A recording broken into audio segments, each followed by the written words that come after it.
Hello everyone and welcome back to UK universe. तो जैसा कि आप सब लोग जानते हैं कि पिछले कुछ टाइम से यूके में बहुत नई अपडेट्स जो हैं वो आ रही हैं और यहाँ तक कि जो 5 चेंजेस न्यू अनाउंस हुए हैं उसकी वजह से बहुत ही ज़्यादा पैनिक का माहौल है, क्योंकि अभी भी बहुत सारी चीज़ें हैं जिनको अभी भी क्लैरिटी नहीं हुई है कि ये रूल जो है वो कब से अप्लाई होने वाले हैं या फिर किन किन को अफेक्ट करने वाले हैं। तो इसको लेकर के बहुत सारे स्टूडेंट्स या बहुत सारे जो लोग जो ऑलरेडी यूके में हैं या जो यूके आना चाहते हैं वो बहुत ही ज़्यादा पैनिक हो चुके हैं, क्योंकि अभी भी बहुत ही कम क्लैरिटी। आज की वीडियो में हम बात करने वाले उन्हीं फिर 5 रूल की और उन्हीं के साथ जो जुड़ी है गुड न्यूज़ की, जो कि आपके लिए बहुत एक अच्छी खबर हो सकती है अगर आप यूके आना चाहते हैं।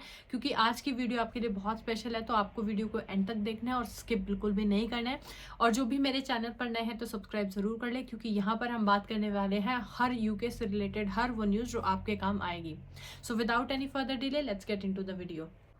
तो जैसे कि आपको पता है कि जो अभी रिसेंटली यूके की तरफ से कुछ ऐसी 5 अनाउंसमेंट्स हुई हैं जिसको लेकर के जो भी, चाहे आप यूके ऑलरेडी आ चुके हैं, यूके आने वाले हैं, आप स्टूडेंट हैं, टूरिस्ट हैं, विजिट वर्क वीज़ा पर आने वाले हैं, केयर होम में आने वाले हैं या फिर किसी और स्किल्ड वर्कर कैटेगरी में आने वाले हैं, चाहे आपको अपनी फैमिली को बुलाना है, चाहे आप पीआर होल्डर हैं, चाहे आप आईएलआर होल्डर हैं, तो सभी को जो है वो अफेक्ट करने वाले हैं।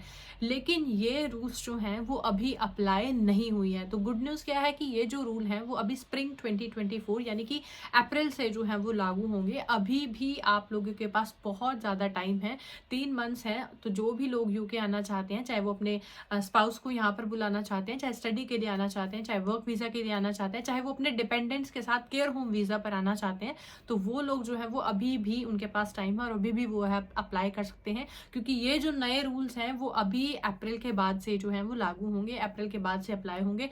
अभी आपके पास जनवरी फरवरी मार्च पूरा टाइम है, तो आप जो है वो इस टाइम में जो है वो अप्लाई कर सकते हैं और अपने डिपेंडेंट के साथ भी जो है वो केयर होम वीजा पर यूके जो है वो आ सकते हैं। पहली न्यूज़ यूके गवर्नमेंट की तरफ से आई थी वो यही थी कि जो सैलरी है स्किल्ड वर्कर वीजा थ्रेशोल्ड के लिए 1000 पाउंड जो है वो कर दिया, इनकी 26,000 समथिंग से लेकर के उसे 38 जो है वो कर दिया गया है। अब ये सैलरी बहुत ही ज़्यादा हाई सैलरी है और इसकी वजह से बहुत सारे ऐसे एम्प्लॉयर्स हैं जो आपको स्पॉन्सरशिप जो है वो नहीं देंगे, क्योंकि इतनी ज़्यादा सैलरी उनके लिए देना जो है वो बहुत मुश्किल हो जाएगा। लेकिन यहाँ पर अच्छी बात यह है कि जो ये रूल है वो न्यू एंट्रेंट्स पर लागू नहीं होता है, या फिर जो भी लोग 26 से कम हैं उन पर जो है वो ये रूल लागू नहीं होता है। अब न्यू एंट्रेंट क्या होता है? जब भी आप यूके आते हैं स्टडी करने के लिए, या फिर जब आप यहाँ पर स्टडी फिनिश करके अपने पीएसडब्ल्यू में चेंज कर ले, तो जो भी लोग यहाँ पर ऑलरेडी स्टडी के लिए आ चुके हैं या फिर जो लोग ऑलरेडी पीएसडब्ल्यू अप्लाई कर चुके हैं, अगर वो स्किल्ड वर्कर वीजा में जो है अपने वीजा को चेंज कराते हैं, तो वो जो है वो न्यू एंट्रेंट कैटेगरी से बिलोंग करते हैं। तो उन्हें जो है वो अपनी स्किल्ड वर्कर की जो सैलरी है वहां पर आपको 30% का ऑफ जो है वो मिलता है, यानी कि आपको सैलरी 38,000 दिखाने की जरूरत नहीं पड़ेगी। यानी कि आपको 38,000 सैलरी की थ्रेशोल्ड से घबराने की जरूरत नहीं है, क्योंकि आप जो है वो न्यू एंट्रेंट कैटेगरी में आते हैं। तो जो भी लोग इस रूल्स के अप्लाई होने से पहले जो है वो यूके में आ चुके हैं या आ जाएंगे स्टडी के लिए, या जिन्होंने अपने पीएसडब्ल्यू को चेंज कराया और पीएसडब्ल्यू से आगे वो अपने वर्क वीजा में कन्वर्ट कराना चाहते हैं, तो उन पर जो है वो ये रूल एप्लीकेबल नहीं होता है। जो भी लोग नए लोग जो डायरेक्टली यूके में कहीं से भी वर्क वीजा पर आएंगे, तो उन्हें जो है वो अपनी सैलरी जो है वो 38,000 देनी पड़ेगी, वहां उन पर ये रूल जो है वो एप्लीकेबल है। लेकिन जो भी लोग ऑलरेडी यूके में है उन पर जो है वो ये रूल एप्लीकेबल नहीं है। बहुत सारे ऐसे स्टूडेंट्स या बहुत सारे ऐसे लोग हैं जो घबरा गए थे जो ऑलरेडी यूके में है कि वो पीएसडब्ल्यू पर है या वो स्टडी पर है, तो क्या उन्हें भी इतनी सैलरी शो करने की जरूरत पड़ेगी? तो आपको पैनिक होने की जरूरत नहीं है। इसके बाद जो नया रूल है वो है केयर होम के डिपेंडेंट्स को बंद करने का। तो यूके गवर्नमेंट ने ये भी बोला है कि स्प्रिंग 2024 से जो भी लोग केयर होम वीजा पर आने वाले हैं वो अपने डिपेंडेंट्स को अपने साथ नहीं ला सकते। लेकिन अभी भी आप लोगों के पास बहुत टाइम है। अगर आप यूके आना चाहते हैं केयर वीजा पर, तो आप जो है वो इस वीजा के लिए जल्द से जल्द अप्लाई कर सकते हैं, क्योंकि अप्रैल 2024 तक का आपके पास टाइम है और इन 3 महीनों में आप जो है वो इजिली आराम से आपको जो है वो वीजा मिल जाएगा और आप अपने डिपेंडेंट्स के साथ जो है वो यूके जो है वो आ सकते हैं। और अगर आप एक बार यूके आ जाते हैं, अगर आप यहाँ आकर के अपने वीजा एक्सटेंड कराते हैं, सपोज अगर आपने 3 साल का वीजा है आपके पास और आपको फिर इसको 2 साल को एक्सटेंड कराना है, तो ये रूल आप पर एप्लीकेबल नहीं होंगे, क्योंकि जब आपने चेंज कराया था, जब आपने सबसे पहले जो स्किल्ड वर्कर वीजा के लिए अप्लाई किया था, उस टाइम पे सैलरी थ्रेशोल्ड जो है वो कुछ और था। तो ये रूल जो है वो उन पर एप्लीकेबल नहीं होंगे जो इन वीजा को एक्सटेंड कराना चाहते हैं या इन्हें रिन्यू कराना चाहते हैं। आप केयर होम वीजा पर यूके आना चाहते हैं तो आपके पास अभी टाइम है, आप अप्लाई कर सकते हो और अपने डिपेंडेंट के साथ जो है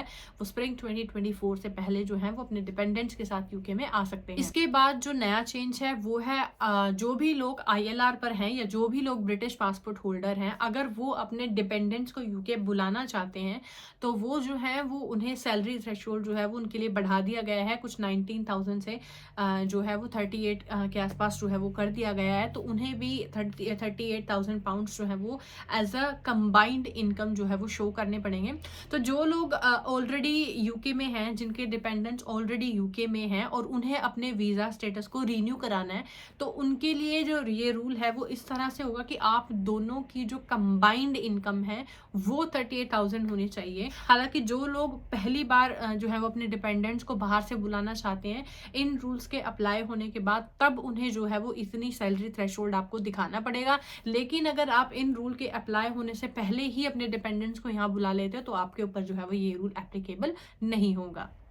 इसके बाद जो मेजर चेंज करने जा रही है वो है शॉर्ट ऑक्यूपेशन लिस्ट। तो शॉर्ट ऑक्यूपेशन लिस्ट को भी उन्होंने बोला कि इसमें जितनी भी आपकी जो जॉब्स हैं उनमें से जिन जॉब्स में आपके पास लेबर है, आपको जरूरत नहीं है तो आप उन्हें निकालो, तो कम से कम जॉब्स जो है वो आप उनमें रखो, उनको लेबर की जरूरत है और उसके अकॉर्डिंग जो जॉब्स हैं वही शॉर्ट ऑक्यूपेशन में डालें। तो अगर आपके पास चांस है अभी तो आप जल्द से जल्द जो है वो इन रूल के अप्लाई होने से पहले आप जो है वो वीज़ा अपना लगा लें। नेक्स्ट जो अपडेट है वो है PSW। तो यूके गवर्नमेंट ने अभी सिर्फ इतना ही कहा है कि वो अभी मैक्स से बात कर रही है, वो इस चीज़ को रिव्यू करें कि क्या हमें PSW पे भी एक्शन लेना चाहिए। तो अभी इसके ऊपर की कोई डिसीजन नहीं आया या कोई रूल नहीं बना है कि PSW को बंद कर दिया जाए। यूके गवर्नमेंट हालांकि इसको रिव्यू में रख रही है, वो इसको चेक कर रही है कि अगर हम बंद कर दे तो क्या सही होगा, क्या गलत होगा। तो जो भी लोग अभी इन रूल्स के अप्लाई होने से पहले यूके में आ जाते हैं स्टडी करने के लिए, तो उन्हें उनका PSW ज़रूर मिलेगा। अगर आप इन रूल्स के अप्लाई होने के बाद अगर यूके में स्टडी करने के लिए आते हो तो मे बी आपको जो है वो PSW नहीं मिल सकता, लेकिन अगर आप पहले आ जाते तो आपका PSW ज़रूर मिलेगा। तो ये जितने भी रूल्स हमारे पास हैं वो सारे के सारे स्प्रिंग 2024 से एप्लीकेबल है। तो जो भी लोग उससे पहले यूके में आते हैं तो उनके ऊपर वो जो रूल है वो कोई भी एप्लीकेबल नहीं होगा। तो अगर आप भी यूके में आना चाहते हैं तो कोशिश करें कि आप जो है वो इस टाइम का फ़ायदा उठाएं, क्योंकि इस टाइम पे आपको बहुत सारी कंपनीज मिल जाएंगी जो आपको स्पॉन्सर करने के लिए तैयार है, क्योंकि उन्हें भी पता है कि इसके बाद हम इतनी ज़्यादा जो सैलरी है वो नहीं दे पाएंगे। तो इसीलिए ये एक बहुत अच्छा मौका है, एक बहुत अच्छी अपॉर्चुनिटी है। आप जल्द से जल्द अगर आप यहाँ आना चाहते हैं तो इन रूल्स के अप्लाई होने से पहले आ जाइए, ताकि बाद में जो है वो आपको कोई प्रॉब्लम ना हो। और ऐसे ही मोर इन्फॉर्मेटिव वीडियोस के लिए don't forget to subscribe to UK universe. अगर आप कुछ पूछना चाहते हैं तो आप कमेंट बॉक्स में टाइप कर सकते हैं। अगर आप मुझसे कोई बात करना चाहते हैं, कोई एडवाइस लेना चाहते हैं तो लिंक आपको डिस्क्रिप्शन में मिल जाएगा। और मैं मिलती हूँ आपको एक नई वीडियो में एक नई अपडेट के साथ। तब तक के लिए थैंक यू सो मच।